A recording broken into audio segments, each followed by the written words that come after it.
Eastern Echo, and I'm going to be moderating today's debate. So we'll let each candidate have a brief moment to introduce themselves. So, Deepa. Hello. Oh my God. Hi. We might need to move the table a little bit. I'm just going to project this first question while I figure this out. My name is Ethan Smith. I'm currently serving as the student body vice president. I've been honored to call Eastern my home for the last 3 years. I spent the last 3 years in campus housing. I was trying to get as involved as possible. My freshman year, I started in student government. I was a senator for 2 years.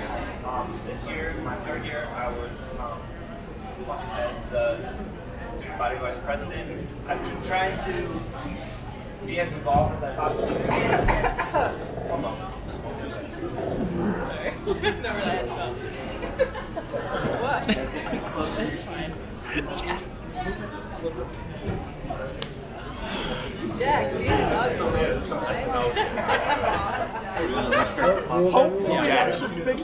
Jack. Come on,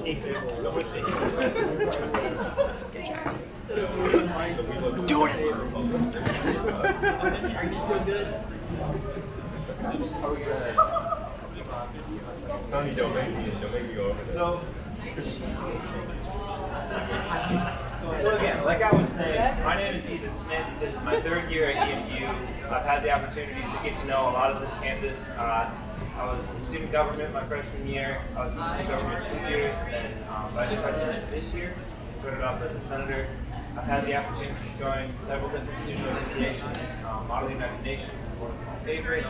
I've had the opportunity to go on also volunteer center. I've started my own student organization, the Economics Club. So I've had the chance to experience and taste of a bunch of different things that each Michigan has to offer. So I'm really excited to have the chance to take it to the next level and run for a student body president. If you're interested, I study economics and international affairs. But you get to know me a little bit.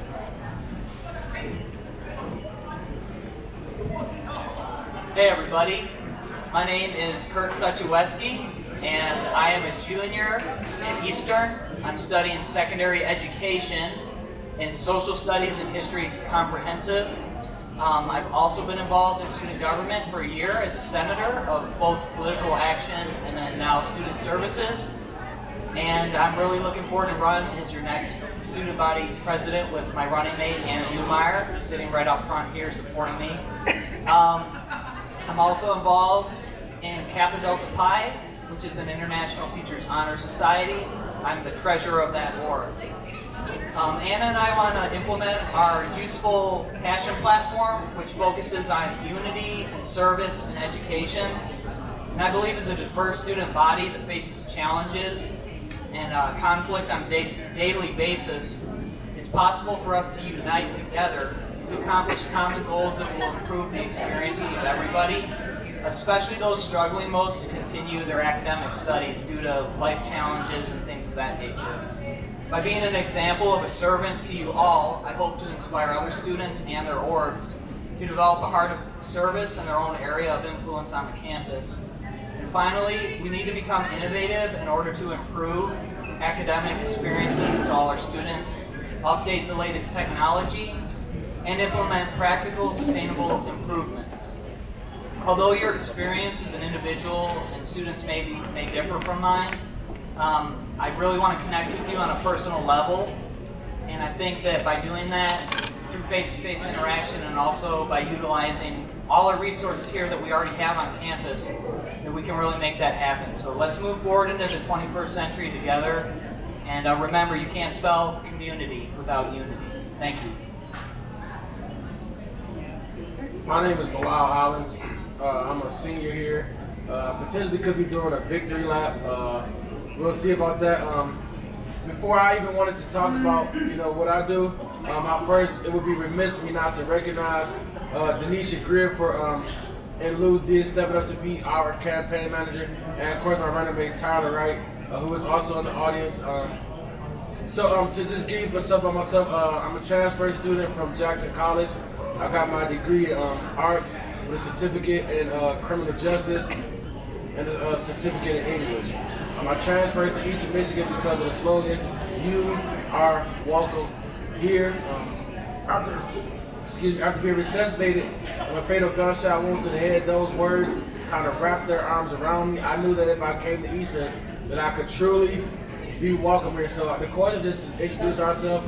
I'm a communication major, minoring in criminal justice and leadership. I hope to one day serve as the president of a college, if not first player in the National Football League. That's it. I'm a simple guy. I'm a part of several organizations. I won't list them all because we get 2 minutes. But I did play club football. I am a member of the Phoenix event, the #1 event planning organization on campus. Image, NAACP. That's just to name a few. So I don't want to take more time than allotted to me. But that's who I am, and I appreciate y'all for coming on. All right, thank you all for the introductions. So, how this is going to work is I'm going to ask one of the candidates a question, and then each candidate will get a chance to respond, and then the candidate who's originally asked the question will be able to give a rebuttal as well. So we're going to start with Ethan.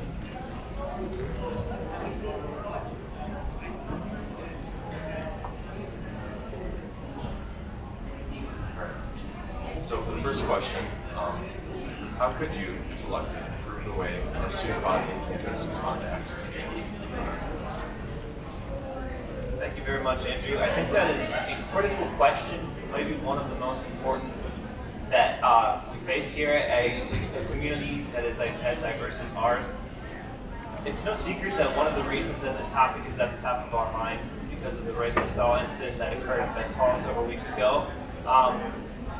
The key to being prepared to respond to acts of hate is to develop a culture and an institutional priority on making sure that everybody that is involved in a situation like that is trained on exactly how to deal with it and has the necessary resources that they're going to need in order to support students that are affected by those acts of hate. So there's two parts to what has to be done when something like that happens.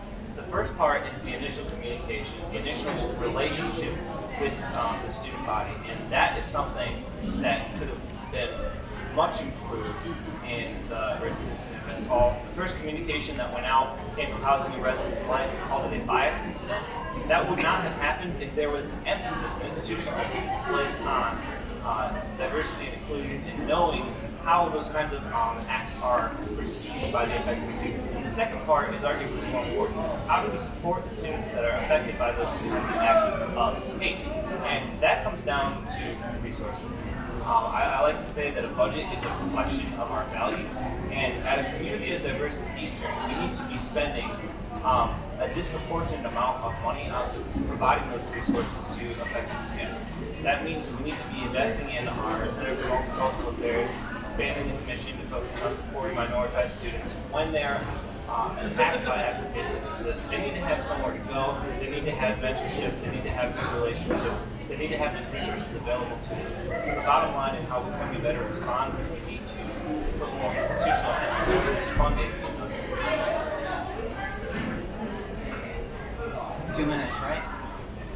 Okay, so specifically dealing with the free speech displays, we need to overcome hate speech by speaking truth louder and longer. It's really important that as a student body that we amplify the best messages, the right messages. We also need to prevent truth from being diluted or censored during controversies by educating students on the importance and effects of free speech. We're currently doing that in student government. We're trying to host more events that tell people how to utilize their free speech best. We also need to consider pursuing the installation of a camera facing the free speech wall to monitor against hate speech. I'm really glad that student government banded together to adjust the free speech policy, and I think that we need to continue supporting that. Specifically dealing with the Best Hall racist attack, the lynching of the doll in effigy, we definitely need to empower the voices of student boards that have students that are directly affected by this. We need to collaborate with them. We need to make sure that that they're getting their voices heard above everything. I don't necessarily want to increase the bureaucracy, but I do want to empower student voices and what we already have implemented in place. I feel that the bureaucracy is just going to make it harder for students to get their voices heard rather than just taking what we got and shouting that from the rooftops. So that's all I have to say for that question. Thank you. Normally, I can talk with the best of them. That's what I like to say. Something like this wasn't a black thing. This was a humanity, just hateful crime against humanity. Unfortunately, hate speech is free speech, and it's also protected speech. But with that, just because you can say what you want to say, doesn't mean you can. Everybody's talking about what we should have to do in response to. Because this happened, we should. My problem is me as a senator, I'm in those communities every single day. It's stuff like that that happen all the time. Just the fact that one got publicized, so it was big. We know this stuff is going on, so I would like to start from going from a in response to a more proactive thing like expanding the Center for Multicultural Affairs into an African American Resource Center. The institution, remember the words that I came here for said, you are welcome here. That's what they mouth say. This college is a word of this when it truly needs to be an activist. It needs to show acts of us being welcome here. So something like the African American Resource Center, maybe you could promote Bree McCabe to the director of that, have Steve Bryant, who is amazing, all that he does, continue to serve as the director, and then maybe hiring a GA to work in that center. I have some ideas of who that is, but talking about this won't do well because it happened. We talk about how we can move forward and talk about the oppressed, or what I'm going to use quotation called the victim. We just got to do better. Common sense is common sense. Don't be worried about be activists. Don't do hateful things. I'm done talking about that situation, honestly, and that's all I have to say. I think this format's going to work out really well because I actually do have a response to exactly what Kurt said about the free speech incident. The writing on the free speech wall. The renewed speech policy I worked on with President Crutcher, and the intention was to go as far in making sure that we could keep that space for positive community messages that we could legally.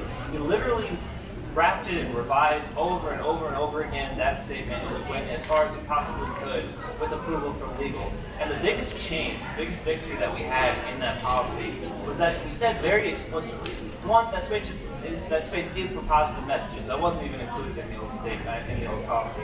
And two, any student or student government can write over any message at any time for any reason. And that is very important because as president, I'm going to call upon all students to shut down that kind of hate whenever you see it. It's about overpowering it and making sure that student government is able to take responsibility for that. I think is very important.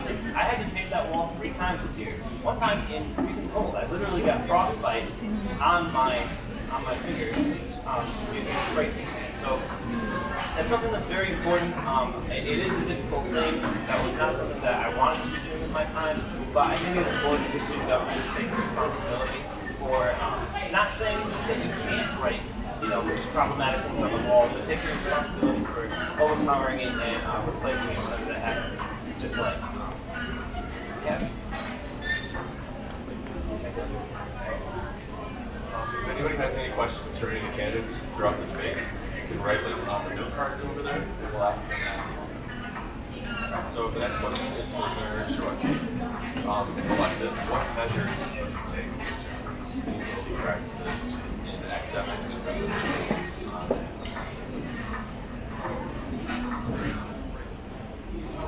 All right, so being in the education field, I am an educator. I have experience in education, administration positions, and also teaching positions. So what I want to do actually is evaluate all the departments by mobilizing the entire student government, senators, e-board, executive members, myself included and included. And I want to have a comprehensive student government investigation of all departments where we meet with department heads, advisors, and we evaluate everything that they're doing and trying to implement to improve the enrollment process, the advising and counseling process, the registration for classes.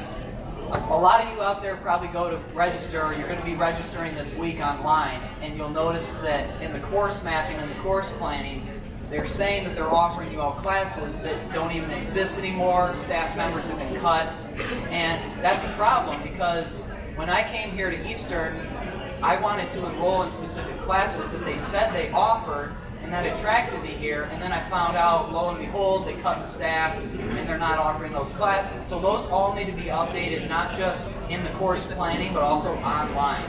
I think just getting those logistics out of the way, that will really help us improve education. Also, updating technology and making sure that the proper resources are available in the classrooms. If we don't have good classes, if we don't have good courses, if we don't have the top best educators here on campus, like, this is why people come to Eastern, is they come to learn, they come to get an education. And so we can offer them all these other things, but if we don't offer them the main reason they're here and have a quality education for them, then we're not really doing them any justice.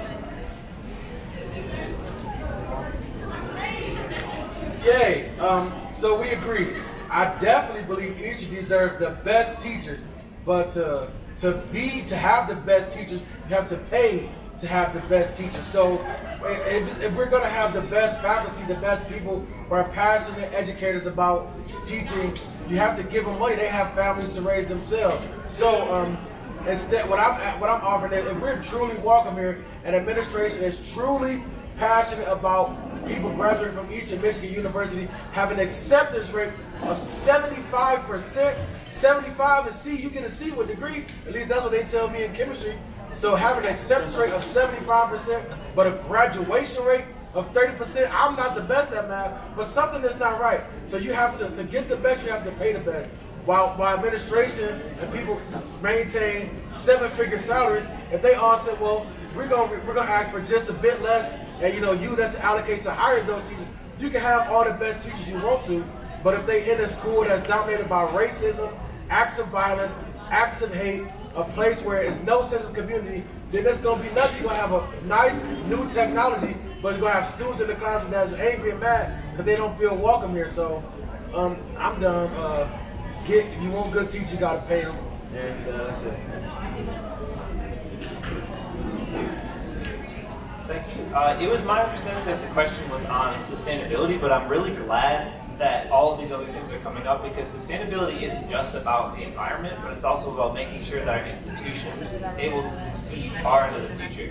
So I think that all these points are relevant, but I'm going to talk on the environmental stuff just a little bit. I was very, very honored to be endorsed by Green Club here at EMU, and the reason why is because we really went out of our way to make a connection. The most important way that we can take action on anything that we think is important is by building community connections with students that are already involved in pursuing those issues. So I think that's the most important thing.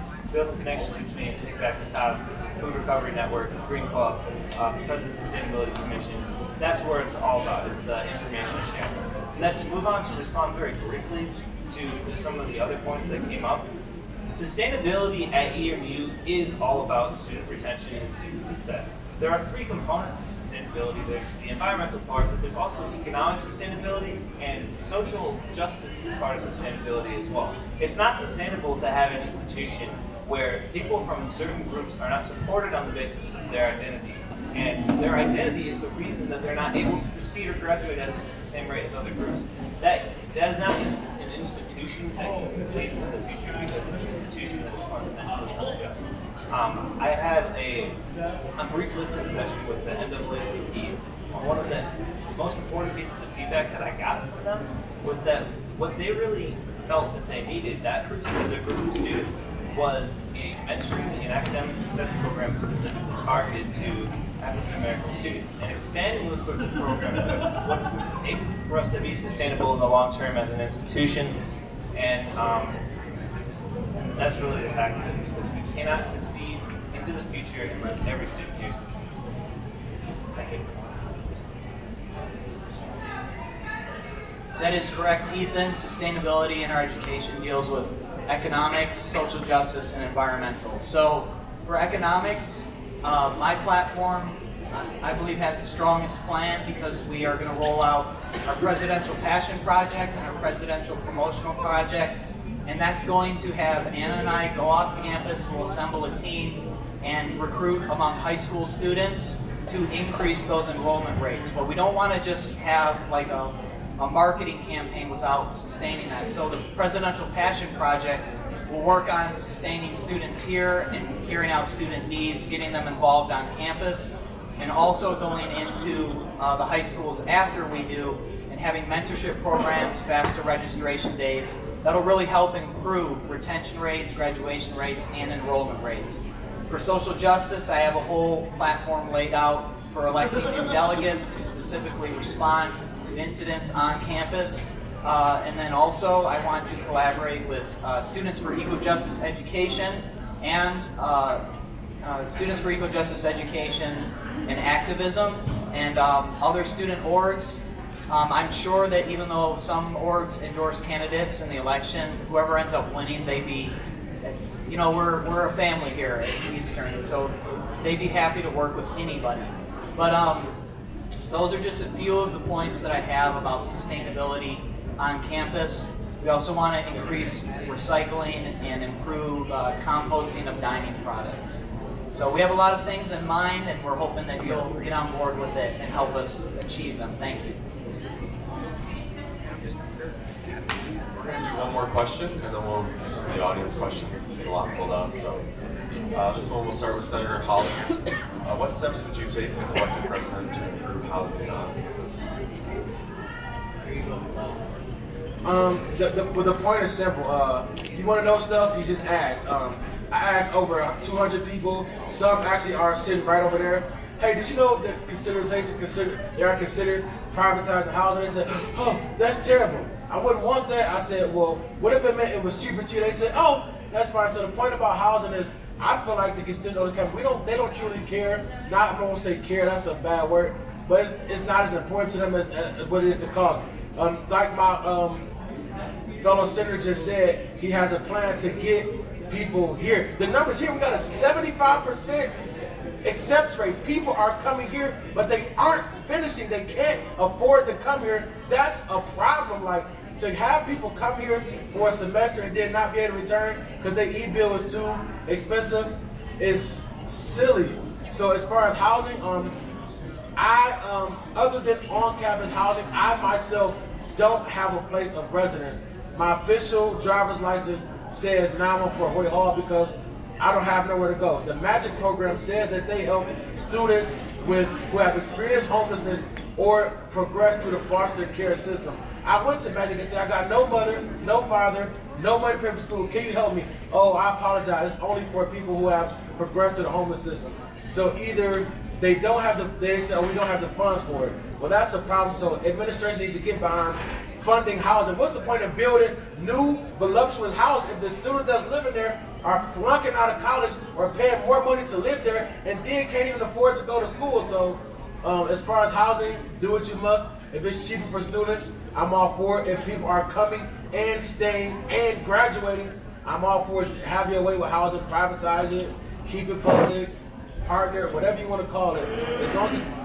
As long as people are graduating, that's what's important.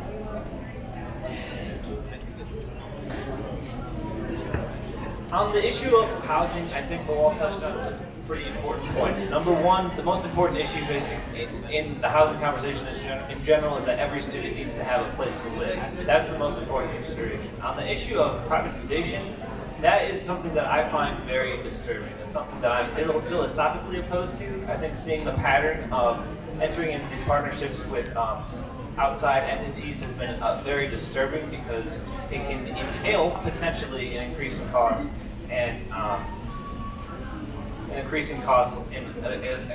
a lack of university control. At the same time, it's important to, at the end of the day, get the very best deal for students. I came out with an op-ed in the Eastern Echo, and I came out with 4 core housing demands to hold the administration accountable to no matter what they decide to do with housing. And the number one is costs cannot go up. Students cannot afford to pay any more for housing. If costs did go up, students would actually just leave. They would just go to other campuses. So that's number one. Number two, in other partnerships that have happened at other college campuses, such as Oakland University, Housing Residence Lab has actually been turned over to the control of a private partner. That's something that we absolutely cannot accept having here. And if for any reason we did enter into a private partnership with any outside vendor, we would need to make sure that students are able to be protected from unfair monetary penalties from things that students may not have done, because when there's a profit incentive, when there's a profit motive involved, it's very important to make sure that students are protected. So at the end of the day, prices can't go up, they absolutely can't go up. If prices were to go down, then I would support it, but that's not a pattern that we've seen. And just supporting student resources for students that may not have a place to stay is absolutely fundamental. That's something that we've been cutting back on in recent years, and that really needs to move in the other direction. All right, so this is one of the biggest concerns of me, of why I'm running. Just to hit you all with some quick numbers. We're projected to decrease by more than 7% from last year.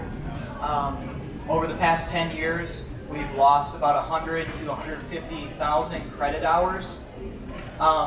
There's also the issue of faculty going down, things like that. You say, what does this have to do with housing? Well, I agree with the 4 core demands of student government, but we have to really look at the issue here of the fact that we're losing students, and that's causing us to have less money to distribute. So we can go to administration and make demands, and we will, and we want to represent your voices, you will be heard, but that's just reactive. We want to be proactive too. Whether we privatize or not, dorms still need to be renovated. And they need to be renovated in a certain way that will help students who use the dorms the most. Students who stay there over breaks, over holidays, over weekends, who don't go home. The dorms that have the most students there, they should get first dibs on the renovation. Also, low socioeconomic status students. Also, the renovations should not be extravagant, putting us into further debt. Also, to be proactive by increasing enrollment, retention rates, things of that nature. We'll have more money overall to invest in improvements on campus, into our academic programs, into students. And by helping in that, we can also go to the administration and have leverage to negotiate, rather than just giving them a list of demands. We need to have action on our part. And so, you got to understand, we're down from 22,000 students to 19,000 students this year, and they're also looking to increase by 20.4% in education for marketing. We need to be promoting this university and addressing these things. Thank you. Well, guess what, folks? You can't talk about housing unless you talk about dining. Because to live in housing, you have to have a meal plan. But guess what? Sometimes that's unaffordable. I got the cheapest everything. I live alone because I need to live alone. So I got the cheapest single on campus. I in turn have the cheapest meal plan on campus, which is the all flex plan. Why do I pay if it's treated as cash, why do I pay $2,100 to get a flex plan that's only $1,500? Suspect. I also find it quite funny that somebody at this table is so passionate about housing, but just so happens to not live here. Lastly, you can emphasize this audit, but you will never know the pain of some of my peers living in Phelps, Sellers, Walton, Putnam, who went to get ready for class, get straight and turn the water. Guess what? Cold. Taking a cold shower, but doing it knowing that they first generation college student, and they got to do it. Lastly, Swoops Food Pantry. Guess what? I got a meal plan right now in the summer. Where am I going to be? On campus, because I'm homeless. So I'm going to go to Swoops Food Pantry and have to walk 15 minutes around this beautiful pond all the way to the outside end of campus just to get fresh fruits and vegetables. Why is Swoops Food Pantry a resource? A resource is something that's needed, that's essential. Why is it on the outskirts of campus if it's needed, if I must have it to survive? So we need to somehow get Swoops Food Pantry local, close, And I don't know, I'm just like, I'm done, but just to keep it simple, just treat us right. All right, we're going to move on to some questions from the audience.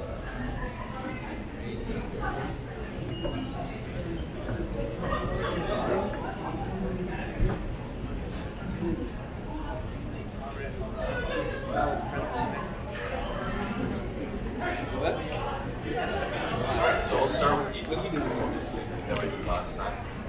How are you planning on connecting marginalized communities with each other and using those spaces to help foster interactions?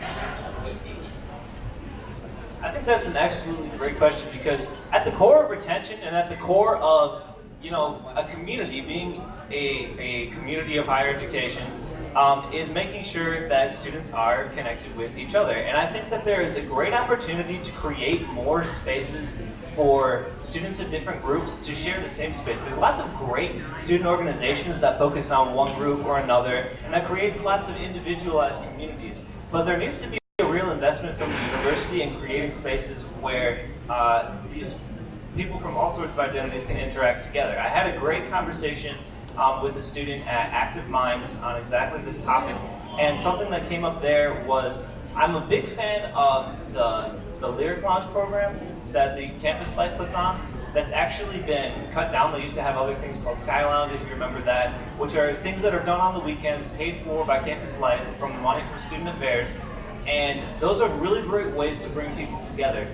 If we could create an event like that, a perpetual series that's funded by the university, that is dedicated to kind of like a storytelling hour where people can come and they can share their experiences on the basis of their identity, think how they've interacted with Eastern Michigan University as the person that they are. I think that would be a really powerful experience. I think a lot of people would come out to it. And that's one way to kind of put it on the university and ask for that. Student government can also sponsor all sorts of events like that. We'll kind of put a record in creating programming. I think that's going to be something to really look at going forward. And because we have all these great student orgs that represent different communities, that's the way to go about it, is talk to those different orgs, get them all in a room together, put on a giant mixer.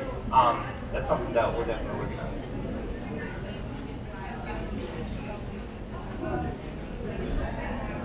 So to increase, can you tell me the question?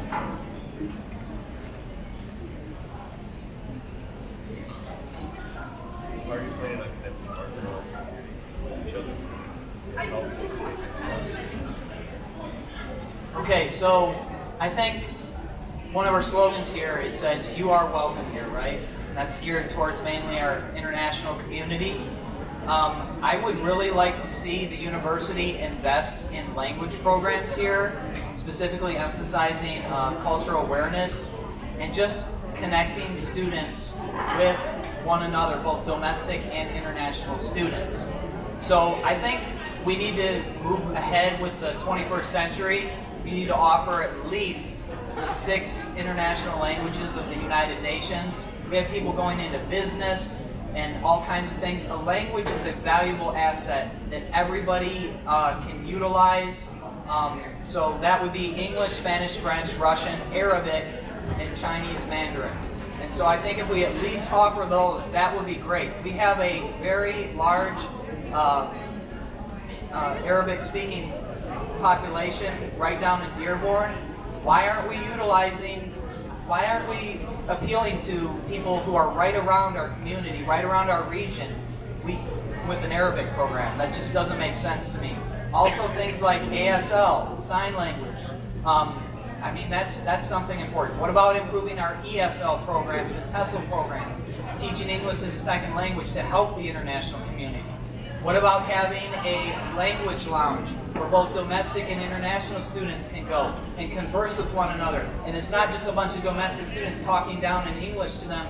They can educate us about their cultures, about their diversity. They can converse with us in their own language. It can be an informal thing, but it can be a specified location where people can feel welcome and that they actually can connect with one another. These are just a few of the things that I'd like to see happen to improve diversity on our campus. Thank you. I also need to repeat the question. There was like a lot more. It's something about marginalized students. Can y'all hear me? Okay. I just keep it. How are you planning on connecting partners with each other? Help those spaces foster? If I'm not mistaken, there is a Muslim Student Association. I know for a fact there is a Latinx Association because my running Tyler Wright is a part of it. So these things exist. So you ask like, how can we foster? How can we do? How can we do? So first off, I learned something. And remember, I'm not good at math, but something Miss Sharp told me in math. We do the parentheses in the problem. Do the parentheses first. Take her inside the house first. So while expanding to Dearborn and all that stuff is okay, we gotta take her home first. So like, for one, the shout out to the Muslim Student Association. Like, Stronghold has a whole meditation room because these people are fighting for this every day. Like, they have a meditation room in the student center. So as far as creating marginalized students, first off, you gotta have stuff that is geared towards marginalized people. So your LGBTQ community, African American, Muslim, just minorities in general, or marginalized students in general, have to have stuff that appeals to them naturally. So I wrote a resolution for African American Resource Center focused on Black education and knowledge. I got a 10 Black history quiz. I asked 12 people to take the quiz. Only 2 people got more than 2 white. They both didn't look like me, if you get what I'm saying. So the African American Resource Center will function under the Center for Diversity and Community Involvement, will be focused on Black education and Black knowledge. Learn about our culture so you can then try to empathize, not sympathy. We don't need sorrow, but put yourself in our shoes. And that's all I really have to say. So the question was about connecting marginalized communities to each other, but I'm going to just take this time to talk about something that I think is extremely important, and that is the way that this university treats the diversity that we have on this campus. Diversity is not a marketing pitch. Eastern Michigan does not necessarily support the Black community, does not necessarily support the LGBT community, does not necessarily support the international community just because we have a lot of those students here. You are welcome here needs to mean that those students are supported, not just that we want them to come here. There's lots of reasons that people of all those different identity groups end up here, but that doesn't actually make EMU supportive of all of those identities. So this is what I keep talking about. I like to say if it's not money, at the end of the day, it doesn't matter. We need to make sure that EMU is putting their money where their mouth is and not just bragging about having a diverse population. We need to be bragging about all of the ways that we support our diverse population. We need more representation in CAPS. We need all of these resources. We need these mentorship and support resources to end all of these identity-based graduation gaps. That should be our pride. And the reason that it's not is because it's not happening. I was having a conversation with a student, again, it was at Active Minds actually, and they were saying, or I think it might have been at LSA, but why are we promoting, hashtag you are welcome here and just putting faces at people and saying, look, these people are here. What we should be doing is putting around pictures and information about the resources that are available to students of minoritized groups. The reason that we don't is because those programs are underfunded and they're getting cut every single year. We need to move in the opposite direction, and that is the reason that I wanted to run for president. I know I might not exactly be answering the question, but I'm running for president to create a platform to talk about that issue. I think it's so important, and I'm going to use my space here today. I'm giving myself enough of a platform to talk in a debate, and I want that message to be sent loud and clear to the administration. Thank you. Well, I think we're just getting ready to wrap it up. We're getting to about time. So let's ask one last question. You're all going to like this one. Each just going to get 2 minutes to respond. What is your favorite thing about each of the other candidates? Yeah, we'll start with her. Make it cute.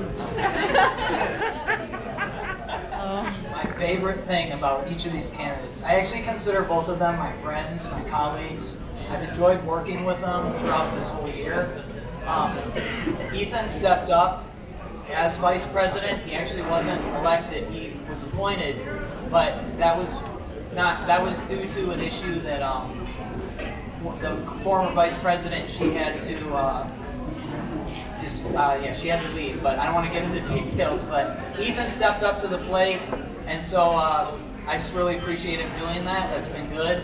Bilal over here, he's always passionate, as you've seen, about what he believes in, and he is always going around campus talking to students, and I respect that about him too. So, good job, you guys.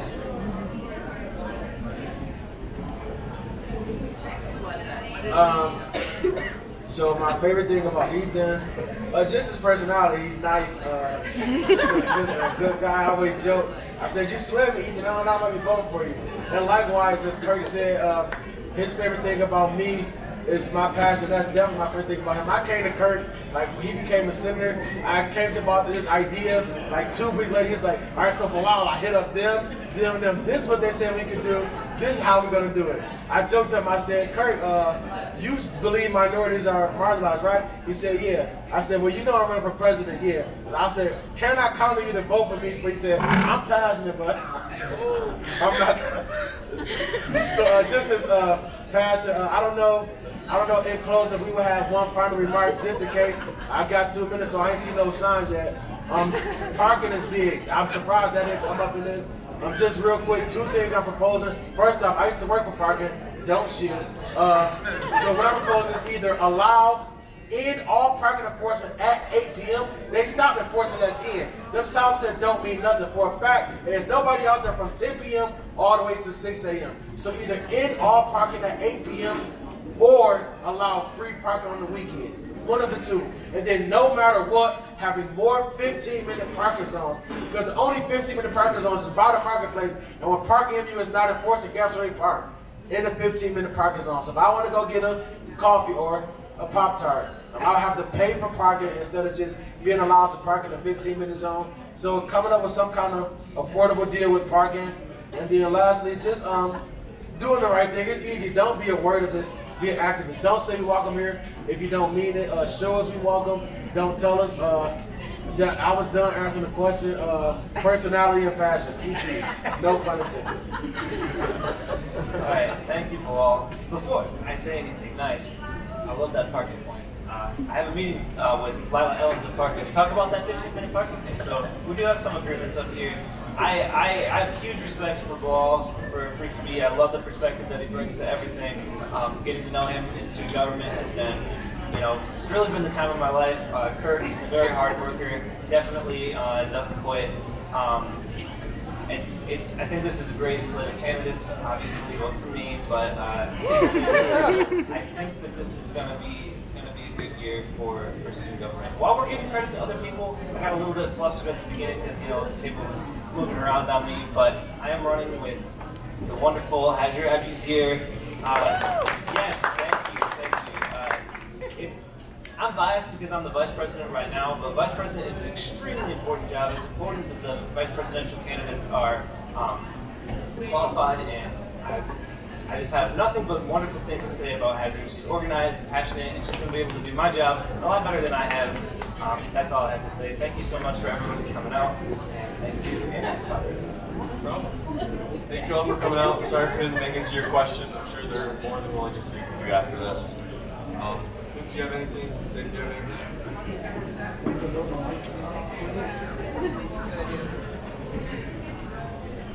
On behalf of the Election Commission, I just wanted to thank you all for coming out again. And just to make sure, look into the candidates, look into the things you want. And remember, we also have Senate candidates on the ballot. And thank you. Please vote. When's voting? When's voting? When do I vote? How do I vote? It's on my flyer, y'all. Say one of my flyers. Sam Commissioner. 27th and 28th. The election results will be read at what time, Luke? 8 p.m. The 28th. Vote on the ID, Miss Bills. All right, well, they can just look at my flyer because we got all that on.